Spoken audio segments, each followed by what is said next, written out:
Hey guys, I'm going to give y'all an update on the garden. It is a beautiful Sunday afternoon in the middle of May, so we probably got another month or so before we'll start gathering green beans and some early cherry tomatoes. But if we don't put the work into the garden now with the hoeing, then the weeds are going to overtake the peas and going to overtake the corn. So nothing feels better than looking in your garden and seeing it well weeded and taken care of. So hopefully with us using the no-till method on a lot of our garden right now, hopefully next year that job will be a lot easier. So we're also going to plant some ground cover over the peas and the corn patches in the winter, and hopefully that'll also help with some of the weed suppression. So I'm just going to let y'all look and see what the progress is on the garden right now, and just show you today's one of the work days. As you can see, I've got my hanky around my neck. I'm dip it in water, and that keeps me cool, and one of Daddy's old work shirts to protect me from the sun. And also, as you sweat, it gets wet, and the breeze blowing through helps keep you cooler. So it's not a fashion day. It's not a fashion statement being in the garden on work day. It's all about surviving the heat and protecting your skin and just getting it done. So we have about roughly 1,500 feet of corn, which is twice what we did last year. And right now we have about 160 feet of peas coming up. We've got another patch of peas that's not coming up. So this is a little trick. Oh, by the way, the string around the garden, it did a good job keeping the geese out. We haven't seen any evidence of them in the garden after Patrick put the string up last weekend. So this is a little trick my daddy taught me years ago. When he would get finished working in the garden, he would take his work shirt off and hang it around to keep the deer out. We're eventually going to get our electric fence up and let that do a good job keeping the deer out. So I'm going to show y'all what I've got going on today. Today's the grunt work, I'm going to be honest.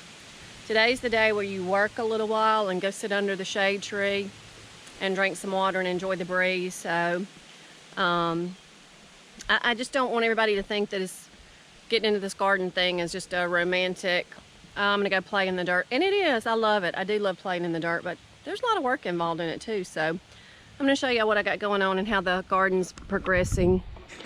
So that's my cucumbers. We have about 10 or 12 feet of cucumbers.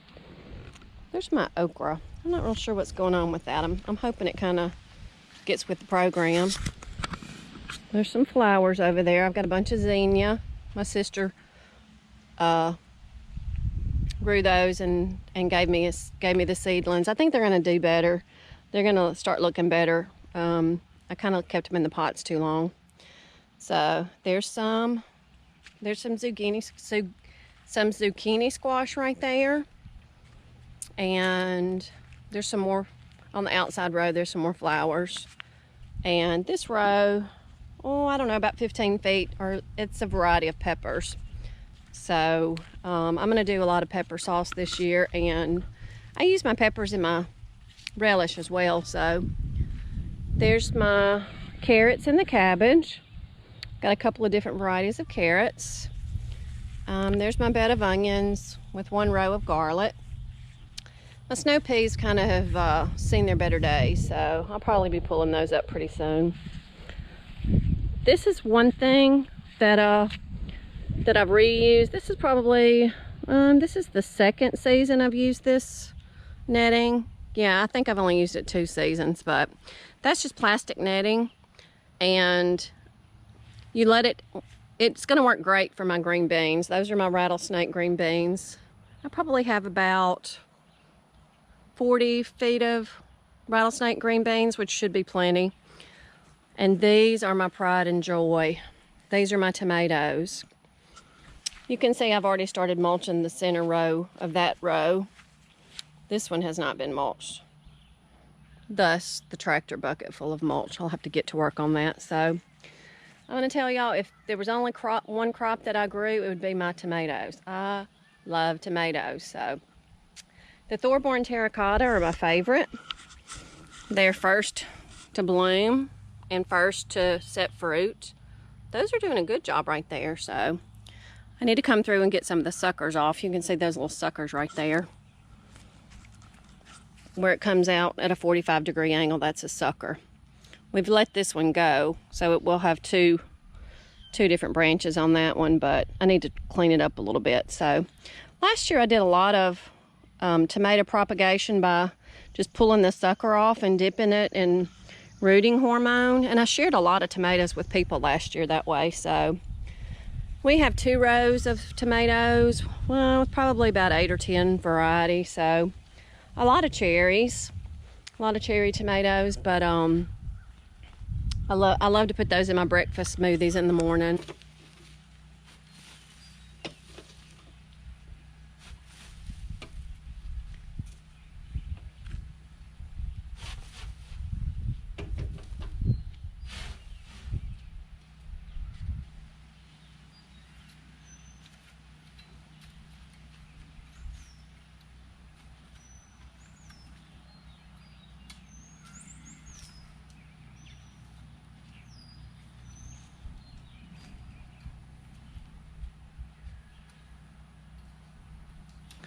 So the mulch serves multiple purposes in our garden.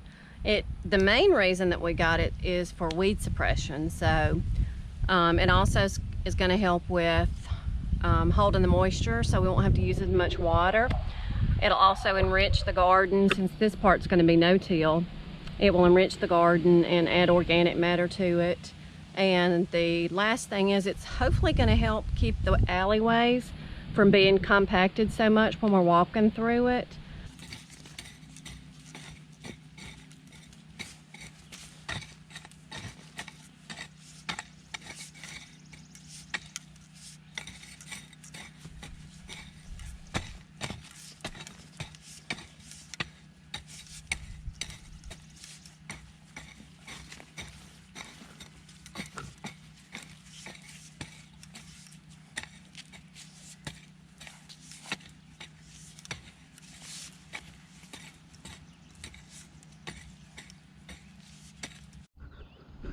So for our cornrows, we plant wide rows and we double plant the rows.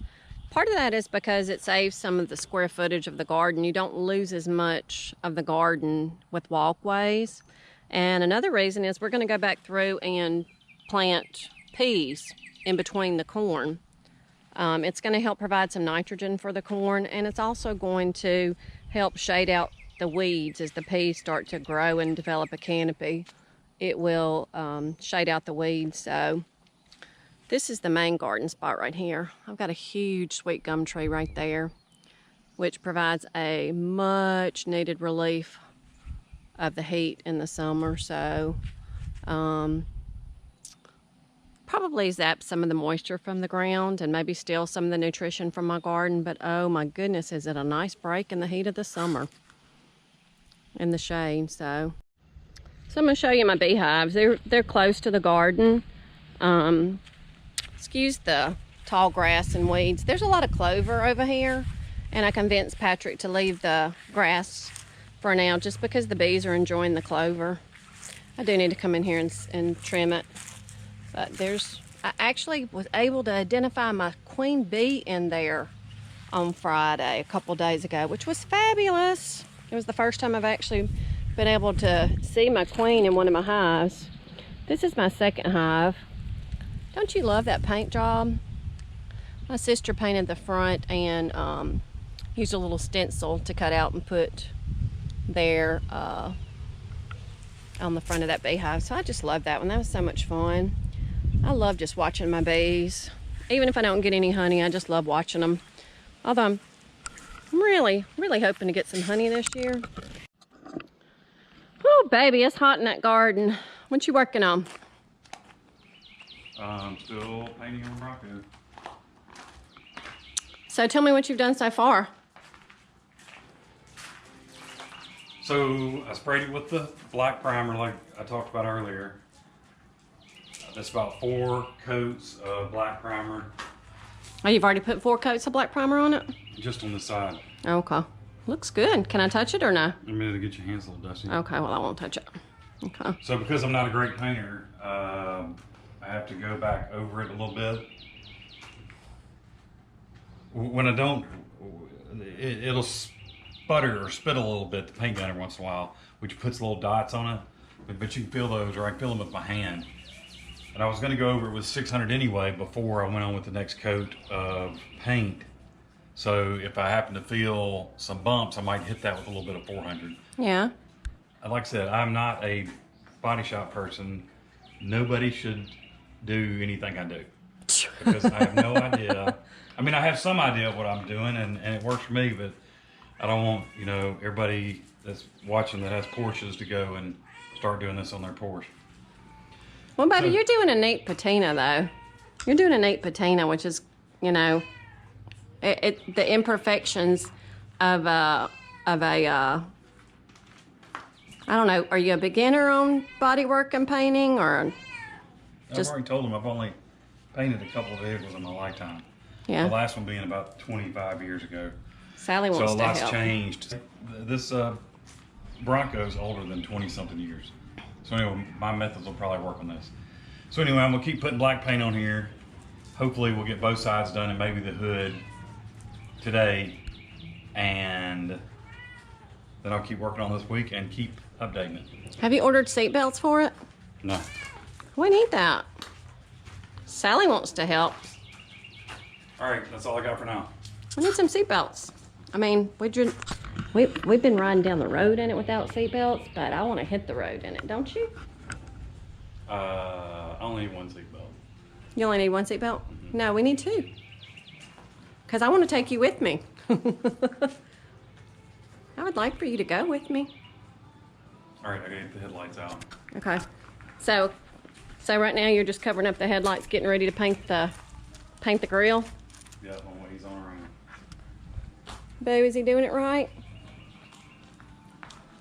Boo says it passes her inspection. All right, well, I'm gonna go back to the garden because it ain't gonna hoe itself. So. All right. Okay, guys, I need to finish up in the garden so I can go in and cook supper. It's been a really good weekend. I've spent a lot of time digging in the dirt. Haven't even left the house this weekend, which is wonderful. Patrick's got the primer on the Bronco, so he's having a good time this weekend.